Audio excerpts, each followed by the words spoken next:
Well, if you read the paper today, you know that there's a new sexual abuse suit filed against the Spokane Diocese because I think there's 9 more plaintiffs that are suing Patrick O'Donnell. I don't think that's as big a news as it is in other places in the country, really. I mean, it's the same thing. They're not going to be able to get him criminally for any of these charges. That's why they're suing him. And, of course, it's just piling on the same thing over and over. We know Patrick O'Donnell is no good. But there's something else going on, and I have to be really honest with you. I talked to Mike Fitzsimmons about this the other day, and he brought up a great point. I have to agree with him, that it's going on other places. And I said, well, where? How come we don't hear about it? Well, I think we really do. But I think because the Catholic Church is powerful and is widespread, and it is, you know, let's face it, the Catholic Church is basically the same any place we go in the world. I think most religions cannot say that. They have different sects, they have different followings, and maybe under the same umbrella of the same church, but they're different. They may wear different clothes, they may say different things, they may have different doctrines. And one of those churches that has got a big problem is the Jehovah's Witness. Now, I've got some of the doctrines of the Jehovah's Witness, and before we take this break, I wanted to just go over one thing. You know that some of the church rules about abuse. And here's a feeling from, as they say, the Christian scriptures in the New Testament. 3 bullet points. A person should forgive someone who has hurt or abused them. Individuals can be redeemed. People can change through prayer and spiritual support. Can't argue any of those. They're pretty broad. They're pretty, I think, far-reaching, and sometimes they don't reach anywhere. But the interesting part about this doctrine is if there's abuse in the Jehovah's Witness, if you thought the Catholic Church before the recent policy was bad, listen to this. You come forward and you've been abused. Let's say you're 10 years old, you tell your parents. Parents take you to whoever's in charge. I'm not even sure how we would describe it, priest, minister, elder, whatever. You bring forward your child. He was abused by this person, a member of your church. The policy of the Jehovah's Witness is this. It has to be corroborated by 2 people. Okay, that doesn't seem to be too difficult. That means if, as most abuse and most rapes, there's only 2 people involved, the victim and the suspect.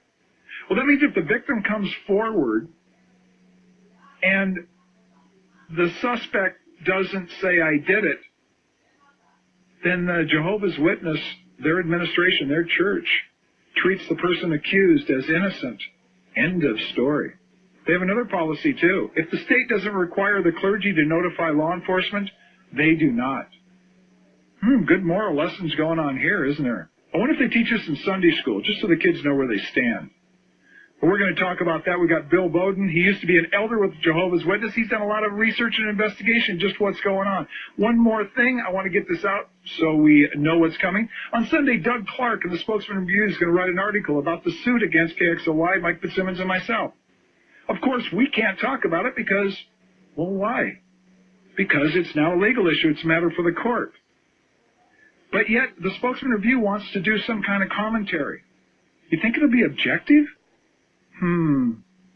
Says so much for the Spokesman Review, doesn't it? We're going to be right back with Bill Bowden from the Jehovah's Witness, ex-elder from the Jehovah's Witness. Listen to the Mark Furman Show on 920 KXLY. You have the right to remain silent. Except on this show. Mark Furman is on your radio now. Welcome back to the show. We are going to be talking about another church. And I think, I was talking to Mike at lunch the other day, and, I think we have been unfair in not covering some of these other churches, but, they're just not in the news. And I can't figure out why. I think one reason is because, the church, the Catholic Church, is so widespread, so well known. Everywhere you look, you can see a Catholic Church. I think that's one reason. I'm not sure in some of these churches if I could actually identify or find one of these churches, but we are going to seek it out. We're not going to stop with Jehovah's Witness. We're going to go ahead and seek out. Now, we have Bill Bowen. He's going to be with us right in a second, but I want to tell everybody that at 4 o'clock, we are going to have a family and the victim from Othello, Washington, a 1996 case involving the Jehovah's Witness that I think will be fairly shocking. We're going to deal with this and listen to the victim and the family, what they've been through. And with that, I'm going to welcome Bill Bowen to the show. Hello, this is Bill. I'm glad to be here. Well, thanks, Bill. Now, you used to be an elder with the Jehovah's Witness Church, correct? Yes, I served as 20 years. So why don't you kind of take us through first, your experience with the church, what made you leave the church, and what have you done since? As I said, I'm a second-generation Jehovah's Witness. I was involved with Jehovah's Witnesses for about 43 years. And in the fall of, basically in the year 2000, I came across information that indicated that a fellow elder was a child molester in my local congregation. And I worked for 10 months within the church to try to have this exposed so that the members of the church could be protected. And basically, I met with opposition from every standpoint with regard to the church as far as exposing what this man had confessed to. So in the end, my last conversation was with Watchtower Legal on December the 8th of the year 2000, in which I gave them information that indicated that this man was molesting a child currently, and the church told me to leave it in God's hands and to basically not report the matter. So at that point, I felt like I had to go public and report him to the police and basically expose a policy and a practice within the church that protects child molesters and exposes other children to danger. Bill, I've read this. I've got some of the doctrines of the Jehovah's Witness, and if the Jehovah's Witness is actually printing and actually advocating what this information indicates, they're actually disgusting by their own regulations of how they report and don't report abuse. And I think leaving it up to God is something that, and you were an elder with the church. I am not somebody that is very learned about the church, but I do remember one thing, and I think everybody would agree with this, and all religions do. God gave man the power of free will, correct? Correct. So then we can't rely on God to solve our problems, can we? No, as a matter of fact, when I wrote my letter of resignation, I said 3 times, we have to do what is morally and ethically right in the interest of protecting children. And that was the basis of my resignation as an elder in the church. That letter went ignored with the exception that they accepted my resignation and had nothing more to say about it. Now, Jehovah's Witness, are they bound by some kind of code? Now, are they ministers? Are they reverends? What are they called? Persons that qualify within the church eventually qualify to become elders. All Jehovah's Witnesses consider themselves ministers at the point of baptism. So if you ask a Jehovah's Witness, are you a minister, if they're baptized, they'll say yes. But now an elder is a person that's charged with oversight in the congregation who oversees matters relating to that. So, Bill, do we have any seminary that's involved with this title?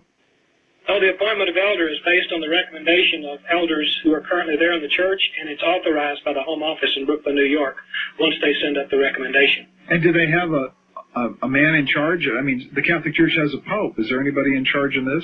Yes, Jehovah's Witnesses have a governing body which comprises 11 members at the present. It has been as high as 17.